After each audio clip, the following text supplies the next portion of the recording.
Okay, a few things to consider with 1 Timothy chapter 2.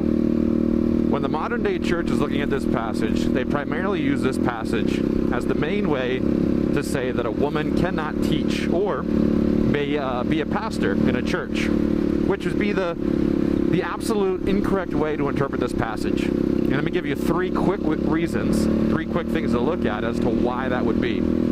First of all, in your Bible, likely you'll find a heading over this chapter that says that this is instructions on worship. And the modern day church has taken that to mean that these are Paul's instructions regarding a worship service. However, if you read chapter 2, you don't find any language whatsoever that tells us that this is actually a church service.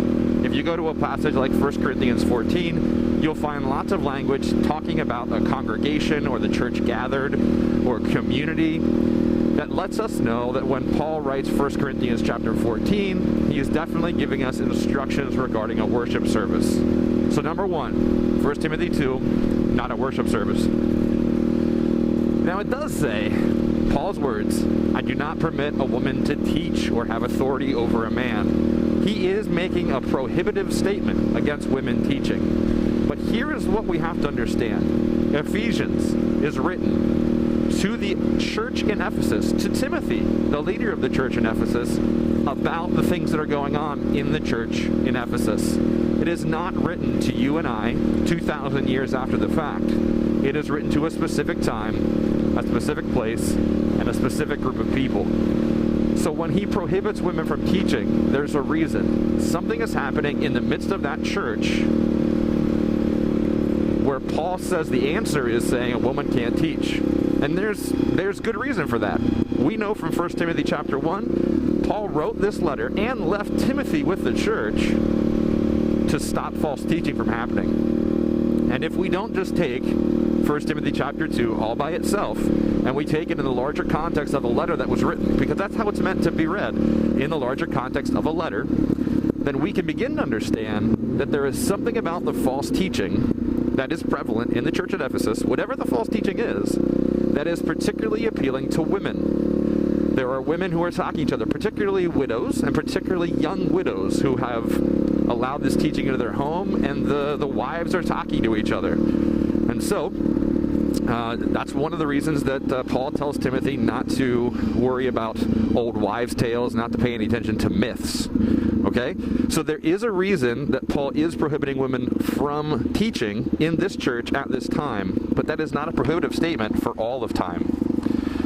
Number 3, and this is probably the big one. This is the cannonball right through the argument that women should not be teaching.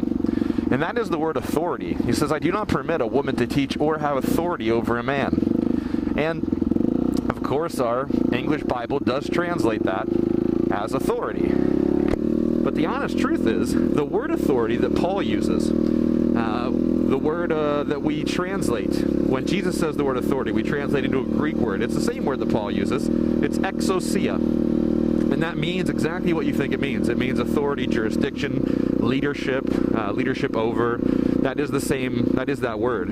However, that's not the word that Paul uses in 1 Timothy. The word he uses in 1 Timothy that we translate to authority is authenteo, and it's the only time in all of the New Testament that this word is used. And it doesn't mean authority, not even close. It means dominance, complete and utter dominance.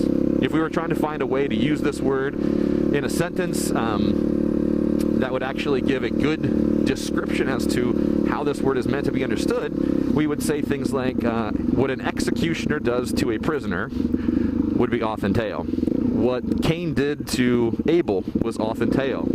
If a woman was raped, it would be authenteo. It means quite literally killing someone with your hands. There's this wonderful scholar named Dr. Cynthia Westphal who has done a bunch of research around this issue of Paul and gender, and she did a word study on this particular word. Because it only shows up once in the New Testament, she went to other sources from the biblical era to determine how it's used, and she said in 100% of the cases, when this word is used, someone is either killed, they are grievously injured, like physically injured, or they are utterly disrespected.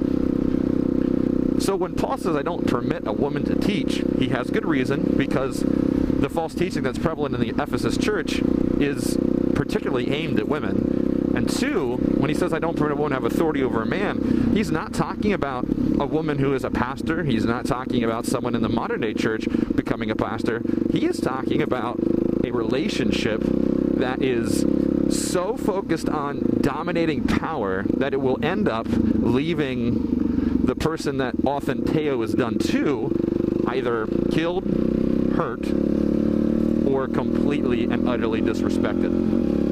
Now, there's a whole lot more factors that can be considered with this passage in Timothy chapter 2. But those three things alone should be enough to consider that maybe the way the modern day church has read this passage has been completely and utterly wrong.